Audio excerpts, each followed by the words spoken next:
Hi everybody, and welcome to Lost Genre Reddit Stories. In this video, we begin with a psycho roller coaster of a story from the subreddit Legal Advice with 3 updates, and then we move on to some Today I F'd Up.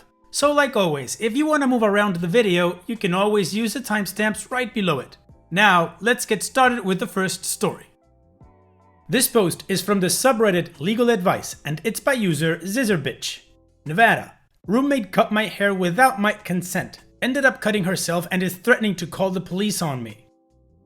This just happened maybe 5 minutes ago, and I'm scrambling trying to figure out what to do before the police are called. I'm living off campus with a roommate that I was paired with through our college. We had a disagreement about her paying her portion of bills and rent on time, and her boyfriend basically living here without our landlord's permission, which violates our lease. Well, everything seemed to be fine later on, so we're hanging out in my room and she asks me to braid her hair. Afterward, she offers to braid mine. She goes to grab hair ties or something. I'm not paying attention as I'm on my phone. Well, apparently, she actually grabbed scissors and decided to cut my hair as revenge for pissing her off. I'm expecting her to braid my hair when suddenly, right next to my ear, she cuts a huge chunk of my hair off. I freak out and instinctively turn around while batting her hand away. Her hand flies into her face and the scissors cut her cheek quite deep. They're expensive shears, I guess, so they were very sharp. Now she's saying I assaulted her and threatened to call the police. I told her I would give her the money she wanted and we didn't have to call the police, but I had to pawn some things, so I needed a minute to gather some stuff to sell to get the money. I just did this to buy some time. I'm not giving her crap. Do I wait to call the police and explain when they get here? I considered calling the police first, but I don't want to incriminate myself. I really didn't mean for her to get hurt. All I did was turn around and push her hand away before I could even process that she had shears in her hand. Either way, I don't want to live with this psycho anymore. Is there anything I can do? I have a copy of our lease and I'm going to look over. We're on one lease, but she's just a co-signer as she was 17 when we signed the lease, but has since turned 18. Also, this might sound stupid, but she ran off with my chunk of hair. Can the police make her give it back to me? It's very long and I'd like to at least donate it, as I'll have to cut the rest of my hair to match since this psycho had 1/3 of my hair in her hand. Thank you. Whoa, that is one full-blown psycho. What the hell is wrong with this girl? From a legal standpoint, I don't know anything because I'm ignorant regarding the law in this scenario, but I would think that you would need proof. It's her word against yours. So maybe what I would do before calling the police is gather as much evidence as I can that she's the psycho and not me. Apart from that, I'd start looking for other places to live without this person because honestly, wow. Maybe talk to your landlord or the college itself that set you up to live with this person. And what would you guys do if you were in OP's situation? Let me know in the comment section, and now let's move on to the community comments to see what they had to say. Money Issues 11 says, she assaulted you first. Call the police and explain your situation. It likely is very noticeable your hair is cut. You can also go to file for an emergency order of protection against her, outside of vacating the premises on your own. And OP responds, okay, thank you for the info. Do you know if this would be considered assault if she didn't inflict bodily harm, or would this fall under battery? I'm going to call the police before she gets a chance, but I want to know what to expect in case the officers try to say this is a civil matter. I don't expect her to be thrown in jail, but I want some leverage on her so I don't have to live with her anymore. Narcissus Reflection says, also, your school will most definitely have resources for you, especially if they paired you two together. Look at your Rest Life website to see if they have any off-campus student resources. Regardless, please call the police. And OP responds, okay, thank you. The problem is that I go to a crappy state college that doesn't have dorms, but they have a program thing where they match students together who are looking for roommates off campus. So I don't think they can get directly involved. I can't find anything helpful on my school's website, but I'm just going to go talk to an advisor before the campus closes and hope that they can deal with her and maybe suspend her or something. I don't know. I'm looking into a protective order, But that would be hard to enforce if we're still going to class on the same campus, right? Fneri says, close and lock your door. Call the police. Explain the situation. Talk to the landlord after the police show up and handle things. Okay, well, the community believes that OP should call the police right away, which just proves how wrong I was in my commentary. Anyways, let's move on with the first update. Nothing happened. I called the non-emergency line right after I posted this, and they sent out 2 officers. I made the mistake of telling my roommate that I had called the police and that she had committed assault. She must have realized that it looked pretty bad and rethought her strategy. She disappeared into the bathroom for a while until the police got there, and when she came out, her hair was cut, but like a real haircut instead of a hack job she gave me. The officers separated us and got our sides of the story. She told them that we had agreed to cut each other's hair and that she pulled a little prank and decided to cut my hair a bit shorter than originally planned. I got freaked out and that's how she got cut. She convinced them that she had apologized, but I was looking for a way to get her out of the house and was lying. She showed them our texts where she just asks if I want to do her hair without specifying what we were doing, and all the earlier texts where we're fighting about money and I threatened to get the landlord involved. She even showed them the hair in the trash can. I guess my story sounded less believable with all the evidence against me, and in the end, they didn't seem to give a crap. They said this was a civil matter, and as long as she didn't feel assaulted, that we were done. I didn't want to press my luck and get arrested, so I kept my mouth shut. So I was treated like a criminal, and now this insane girl is outside my room threatening to destroy all my stuff.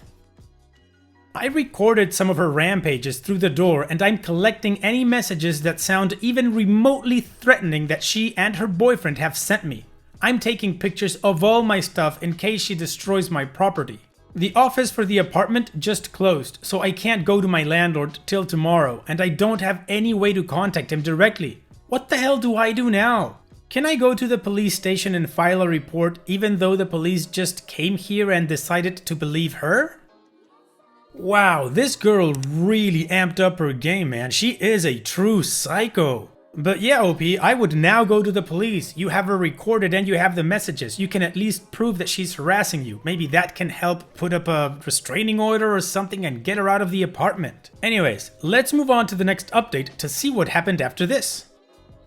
I just wanted to thank everyone for all your help and advice. If I hadn't posted here, I probably would have waited for my roommate, referred to as Jane from here to avoid confusion, to call the cops, which almost definitely would have screwed me, as Jane turned out to be scary good at lying and manipulating.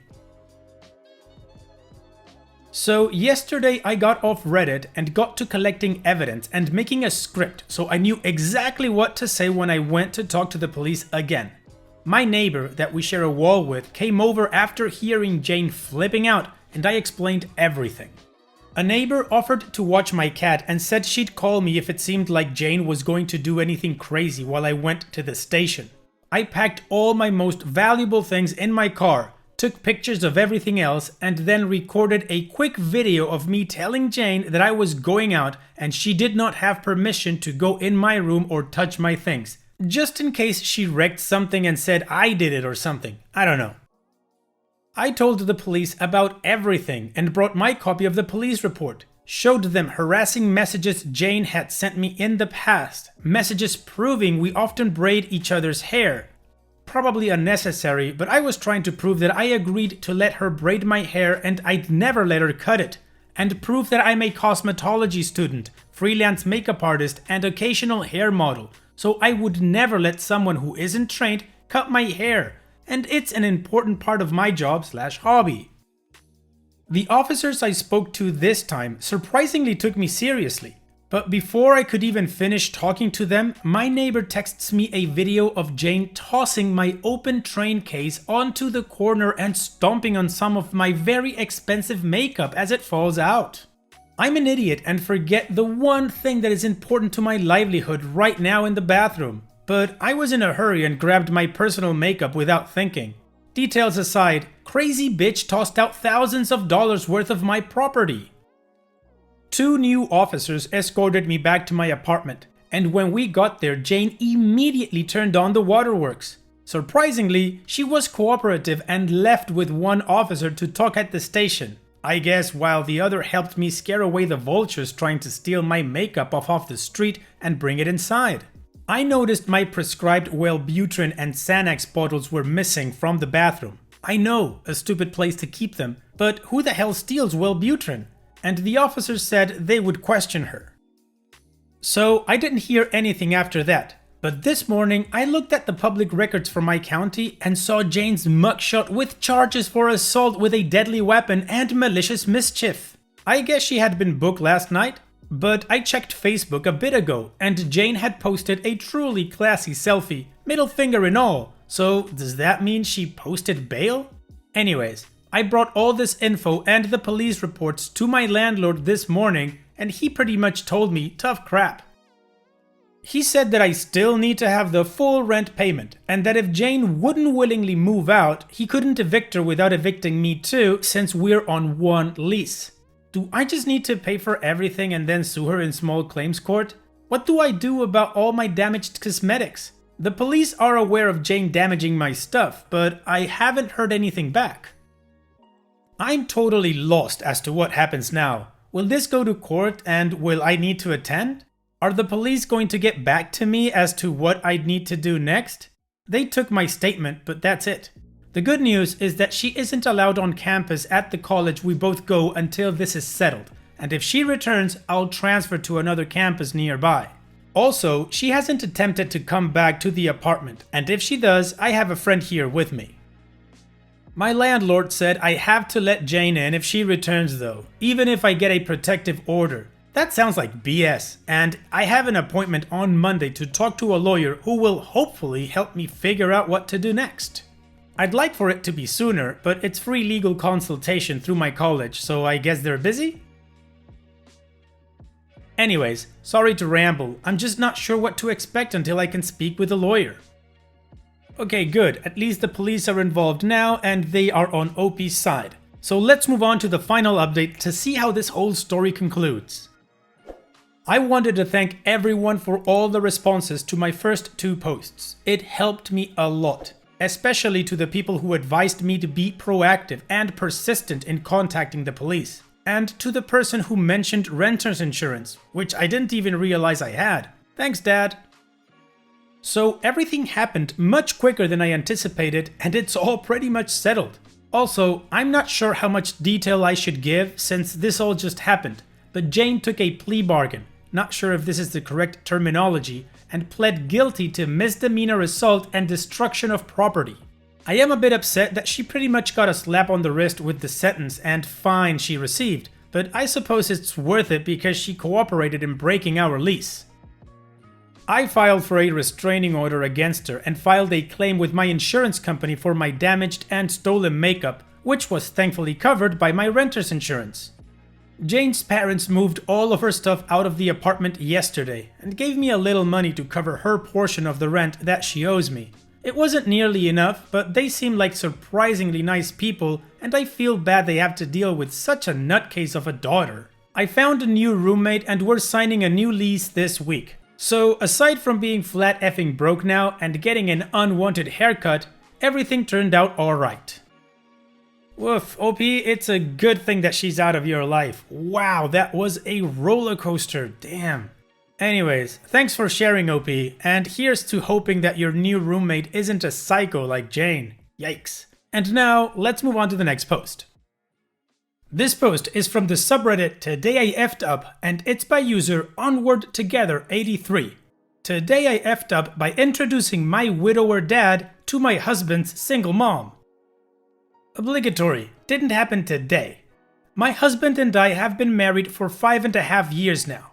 My husband was raised by a single mom, and my mom passed away when I was 16, so each of us had only one parent at the wedding. Our parents met during the wedding planning and quickly discovered how much they had in common and how well they got along. After a few too many glasses of wine, they danced together at the wedding reception. We noticed a little bit of flirtation between them, but didn't think much of it until they started seeing each other regularly after the wedding, going out together for drinks, going on walks together, going fishing together.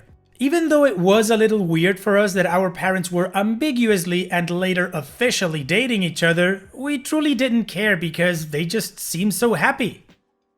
Yesterday, my husband walked his mom down the aisle to meet my dad at the altar. My husband's mom and my dad set their vows and became husband and wife. And my husband and I became step-siblings. Woof! Yeah, this is weird, but I think it's kinda like a wholesome F-up, not a bad one. So it's cool, OP. Thanks for sharing. And now, we move on to the next post. This post is from the subreddit Petty Revenge, and it's by user Dominica. You're CCing everyone about my supposed cock-up? Fine, I'll reply all with my response. We recently launched a project to a select group of beta testers. Late on a Sunday evening, I'm not paid to be on call or work on weekends, I get an email from the boss CCing everyone involved in the project that the entire site is down. Please, can I get it sorted urgently as this makes the company look bad? Complete with screenshot of the problem. I'm really glad for the screenshot. I didn't even need to open my laptop to see what the problem was. I'm mildly peeved at the tone of the email, and I don't think including everyone plus the janitor was really necessary.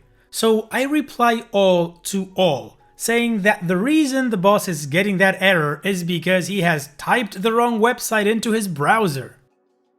I get a sheepish mail from him the next day saying that no, it was actually one of the beta testers that had sent him the message about the website not working and screenshot. And he had just forwarded it, and wasn't he glad it wasn't actually a problem. Sure, buddy. Very petty, but I got a kick out of it. Nice, OP. Very well done. Thanks for sharing. And it's that time that we've reached the end of the video. I hope you enjoyed today's stories. I certainly did reading them to you. So if you did, then go ahead and give the video a like, and don't forget to subscribe to the channel and become a member of our Discord community that just keeps growing, and it is fantastic. And like I said in the beginning of the video, all of the relevant links are in the video description below, so be sure to check them out. And finally, I'd like to thank you all for taking the time to watch this video. It really does mean a lot to me that you guys enjoy this content, so thank you once again. And having said all that, I will see you guys in the next video.